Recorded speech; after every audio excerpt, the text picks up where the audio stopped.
शांति। आज 20 नवंबर 2023 के साकार मधुर महावाक्य हैं। मीठे बच्चे, एवर हेल्दी और एवर वेल्दी बनने के लिए तुम अभी डायरेक्ट अपना तन मन धन इंश्योर करो। इस समय ही ये बेहद का इंश्योरेंस होता है। प्रश्न है आज की मुरली का कि आपस में एक दूसरे को कौन सी स्मृति दिलाते उन्नति को पाना है। क्या प्रश्न है आज का कि आपस में एक दूसरे को कौन सी स्मृति दिलाते उन्नति को पाना है।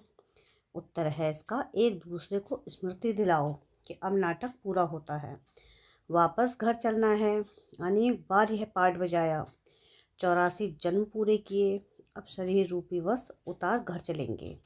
यही है तुम रूहानी सोशल वर्कर की सेवा। तुम रूहानी सोशल वर्कर सबको यही संदेश देते रहो कि देह सहित देह के सब संबंधों को भूल बाप और घर को याद करो। गीत है आज की मुरली का कि छोड़ भी दे आकाश सिंहासन। ओम शांति। यहाँ जहाँ गीता की पाठशालाएं होती हैं वहाँ अक्सर करके यह गीत गाते हैं। गीता सुनाने वाले पहले यह श्लोक गाते हैं। यह जानते तो नहीं हैं कि किसको बुलाते हैं। इस समय धर्मग्लानि है, पहले है प्रार्थना, फिर वह रिस्पॉन्स करते हैं, आओ फिर से आकर गीता ज्ञान सुनाओ क्योंकि पाप बहुत बढ़ गए हैं। वह फिर रिस्पॉन्स करते हैं कि हाँ, जबकि भारत के लोग पाप आत्मा दुखी बन जाते हैं, धर्मग्लानि हो पड़ती है, तब मैं आता हूँ। स्वरूप बदलना पड़ता है, जरूर मनुष्य तन में ही आएंगे, रूप तो सब आत्माएं बदलती हैं। तुम आत्माएं असुल निराकारी हो, फिर यहाँ आकर साकारी बनती हो, मनुष्य कहलाती हो। अभी मनुष्य पापात्मा पतित हैं, तो मुझे भी अपना स्वरूप रचना पड़े। जैसे तुम निराकार से साकारी बने हो, मुझे भी बनना पड़े। इस पतित दुनिया में तो श्री कृष्ण आ ना सके, वह तो है स्वर्ग का मालिक। समझते हैं श्री कृष्ण ने गीता सुनाई, परंतु श्री कृष्ण तो पतित दुनिया में हो ना सके। उनका नाम, रूप, देश, काल, एक्ट सब कुछ अलग है। यह बाप बतलाते हैं। श्री कृष्ण को तो अपने माता पिता हैं, अपने माँ के गर्भ से अपना रूप रचा। मैं तो गर्भ में नहीं जाता, मुझे रथ तो जरूर चाहिए। मैं इनके बहुत जन्मों के अंत के जन्म में प्रवेश करता हूँ। पहला नंबर तो है श्री कृष्ण, इनके बहुत जन्मों के अंत का जन्म हुआ, 84वां जन्म, तो मैं इसमें ही आता हूँ। यह पहले अपने जन्मों को नहीं जानते हैं। श्री कृष्ण तो ऐसे नहीं कहते कि मैं अपने जन्मों को नहीं जानता हूँ।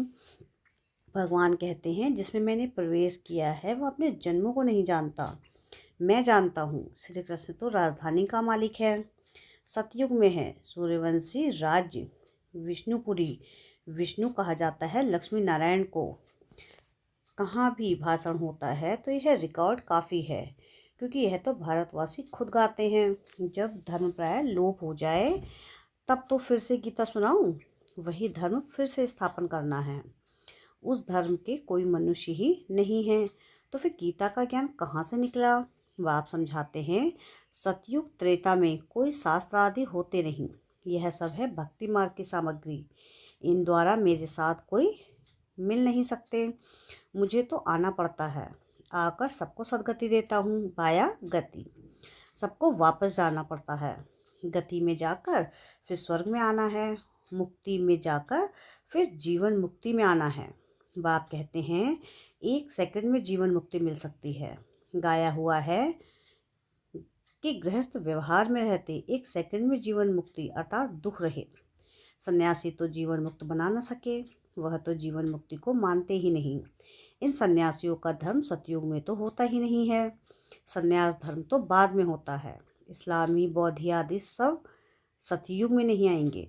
अभी और सब धर्म हैं, बाकी देवता धर्म है नहीं, वे सब और धर्म में चले गए हैं। अपने धर्म का पता नहीं है, कोई भी अपने को देवता धर्म का मानते ही नहीं। जय हिंद कहते हैं, भारत की जय, भारत की खैर यानी हार कब होती है यह थोड़ी ही कोई जानते हैं। भारत की जय तब होती है जब राज्य भाग्य मिलता है, जब पुरानी दुनिया का विनाश होता है। खय करता है रावण, जय करते हैं राम। जय भारत कहेंगे, जय हिंद नहीं, अक्षर बदल दिया है। गीता के पिक्चर अच्छे अच्छे हैं। ऊंच से ऊंच भगवान कहते हैं मेरा कोई माता पिता नहीं है, मुझे अपना रूप आप ही बनाना पड़ता है, मैं इनमें प्रवेश करता हूँ। श्री कृष्ण को माता ने जन्म दिया, मैं तो क्रिएटर हूँ। ड्रामानुसार यह भक्ति मार्ग के लिए सब शास्त्र आदि बने हुए हैं। यह गीता भागवत आदि सब देवता धर्म के ही बनाए हुए हैं। जबकि बाप ने देवी देवता धर्म की स्थापना की, वह पास्ट हो गया, फिर फ्यूचर होगा। आदि मध्य अंत को पास्ट प्रेजेंट और फ्यूचर कहते हैं। इसमें आदि मध्य अंत का अर्थ अलग है। जो पास्ट हो गया फिर वही प्रेजेंट होता है। जो पास्ट की कहानी सुनाते हैं वो फ्यूचर में रिपीट होगी। मनुष्य इन बातों को नहीं जानते। जो पास्ट होता है उनकी कहानी बाबा प्रेजेंट में सुनाते हैं, फिर फ्यूचर में रिपीट होगी। बड़ी समझने की बातें हैं, बड़ी रिफाइन बुद्धि चाहिए। कहाँ भी तुमको बुलाते हैं तो भाषण बच्चों को करना है। संसोच फादर, बच्चे बताएंगे हमारा फादर कौन है। फादर तो जरूर चाहिए, नहीं तो वर्षा कैसे लेंगे। तुम तो बहुत ऊंच से ऊंच हो, परंतु इन बड़े आदमियों को भी मान देना पड़ता है। तुम्हें सबको बाप का परिचय देना है। सब गॉड फादर को पुकारते हैं, प्रार्थना करते हैं कि हे गॉड फादर आओ, लेकिन वह है कौन। तुम्हें शिव बाबा की भी महिमा करनी है, श्री कृष्ण की भी महिमा करनी है और भारत की भी महिमा करनी है। भारत शिवालय यानी हेवन था। 5000 वर्ष पहले देवी देवताओं का राज्य था। वह किसने स्थापन किया? जरूर ऊंच से ऊंच भगवान ने। ऊंच से ऊंच निराकार परमपिता परमात्मा शिवाय नमः हुआ। शिव जयंती भारतवासी मनाते हैं, परंतु शिव कब पधारे थे यह किसको पता नहीं है। जरूर हेवन से पहले संगम पर आया होगा। कहते हैं कल्प कल्प के संगम युगे युगे आता हूँ, हर एक युग में नहीं। अगर हर एक युग कहो तो भी 4 अवतार होने चाहिए।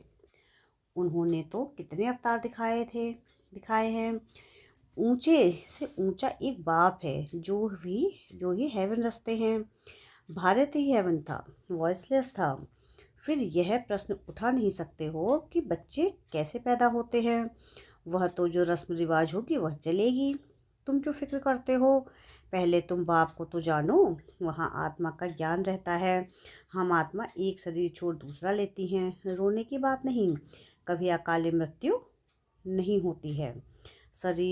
खुशी से शरीर छोड़ देते हैं। तो बाप ने समझाया है कि मैं कैसे रूप बदलता आता हूँ।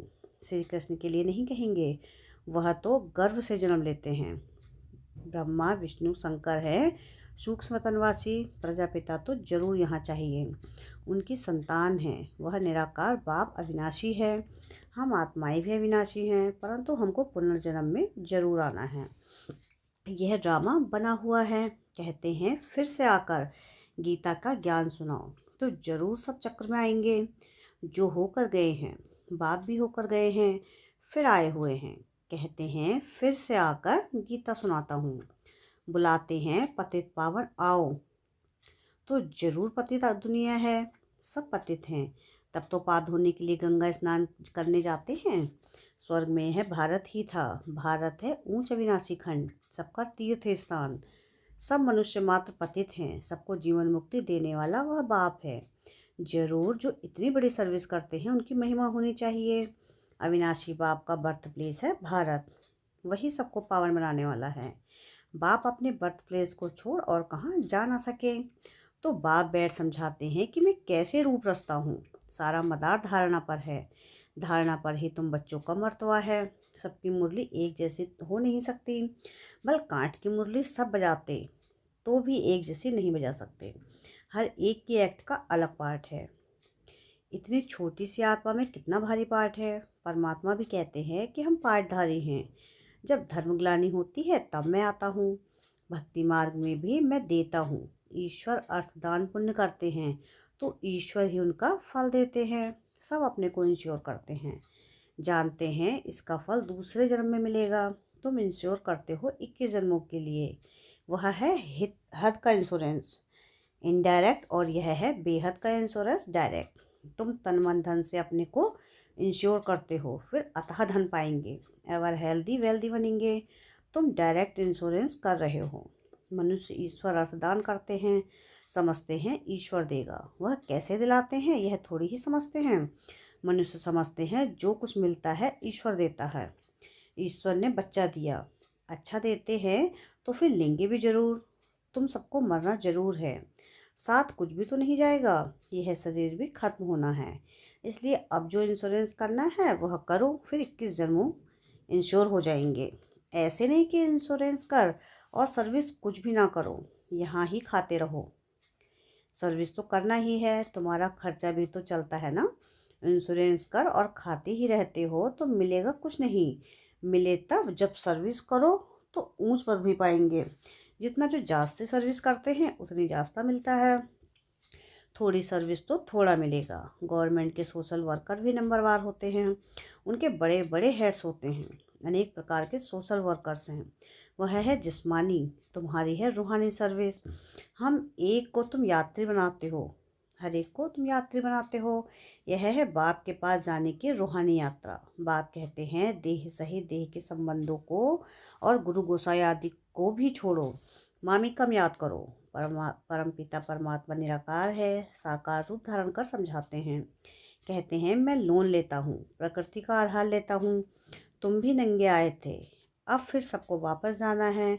सब धर्म वालों को कहते हैं कि मौत सामने खड़ा है। यादव कौरव खल्लास हो जाएंगे, बाकी पांडव फिर आकर राज्य करेंगे। यह गीता एपिसोड रिपीट हो रहा है। पुरानी दुनिया का विनाश होना है। 84 जन्म लेते लेते अब यह ओल्ड हो गया है। 84 जन्म पूरे हुए, नाटक पूरा हुआ, अब वापस जाना है। शरीर छोड़ घर जाते हैं, एक दो को यही स्मृति दिलाते हैं कि अभी वापस जाना है। अनेक बार यह पाठ बजाया है। 84 जन्मों का यह नाटक अनादि बना हुआ है। जो जो जिस धर्म वाले हैं उनको अपने सेक्शन में जाना है। जो देवी देवता धर्म प्राय लोप हो गया है उनके लिए सैंपलिंग लग रही है। जो फूल होंगे वह आ जाएंगे। अच्छे अच्छे फूल आते हैं, फिर माया का तूफान लगने से गिर पड़ते हैं, फिर ज्ञान के संजीवनी बूटी मिलने से उठ पड़ते हैं। बाप भी कहते हैं तुम शास्त्र पढ़ते आए हो, बरोबर इनके गुरु गुरु आदि भी थे। बाप कहते हैं गुरुओं सहित सबके सदगति करने वाला एक ही है। एक सेकंड में मुक्ति, जीवन मुक्ति। राजा रानी तो प्रवृत्ति मार्ग हो गया, वॉइसलेस प्रवृत्ति मार्ग था, अब संपूर्ण विशेष है। वहाँ रावण का राज्य होता नहीं, रावण का राज्य आधा कल्प से शुरू होता है। भारतवासी ही रावण से हार खाते हैं, बाकी और सब धर्म वाले अपने अपने समय पर सतोरजो तमो से पास होते हैं। पहले सुख फिर दुख में आते हैं, मुक्ति के बाद जीवन मुक्ति है ही। इस समय सब तमो प्रधान जड़ीभूत हैं। हर आत्मा एक शरीर छोड़ फिर दूसरा नया शरीर लेती है। बाप कहते हैं मैं जन्म मरण में नहीं आता हूँ, मेरा कोई बाप हो नहीं सकता, और सबको तो बाप हैं। श्री कृष्ण का भी जन्म माँ के गर्भ से होता है। यहाँ ब्रह्मा जब राज्य लेंगे तब गर्भ से जन्म लेंगे। इनको ही ओल्ड से न्यू बनना है। 84 जन्मों का ओल्ड है। मुश्किल कोई कोई यथार्थ बुद्धि में बैठता है और नशा चढ़ता है। यह कस्तूरी नॉलेज है, खुशबूदार। अच्छा, मीठे मीठे सिकलधे बच्चों प्रति माता पिता बाप दादा का याद प्यार और गुड मॉर्निंग। रूहानी बाप की रूहानी बच्चों को नमस्ते। हम रूहानी बच्चों की रूहानी बाप दादा को याद प्यार गुड मॉर्निंग और नमस्ते। शुक्रिया प्यारे बाबा, शुक्रिया। धारणा के लिए मुख्य सार है। सार की पहली पॉइंट है कि रूहानी सोशल वर्कर बन सबको रूहानी यात्रा सिखानी है, अपने देवी देवता धर्म की सैंपलिंग लगानी है। सेकंड पॉइंट है कि अपनी रिफाइन बुद्धि से बाप का शो करना है। पहले स्वयं में धारणा कर फिर दूसरों को सुनाना है। वरदान है आज की मुरली का कि वाचा के साथ मनसा द्वारा शक्तिशाली सेवा करने वाले सहज सफलता मूर्त भव। जैसे वाचा की सेवा में सदा बिजी रहने के अनुभवी हो गए हो, ऐसे हर समय वाणी के साथ साथ मनसा सेवा स्वतः होनी चाहिए। मनसा सेवा अर्थात हर समय हर आत्मा के प्रति स्वतः शुभ भावना और शुभकामना के शुभ वाइब्रेशन अपने को और दूसरों को अनुभव हो। मन से हर स्वर्ग आत्माओं के प्रति दुआएं निकलती रहें। जो मनसा सेवा करने से वाणी की एनर्जी जमा होगी और यह मनसा की शक्तिशाली सेवा सहज सफलता मूर्त बना देगी। स्लोगन है आज की मुरली का कि अपनी हर चलन से बाप का नाम बाला करने वाले ही सच्चे सच्चे खुदाई खिदमतगार हैं। क्या है स्लोगन आज का? कि अपनी हर चलन से बाप का नाम वाला करने वाले ही सच्चे सच्चे खुदाई खिदमतगार हैं। अच्छा, ओम शांति।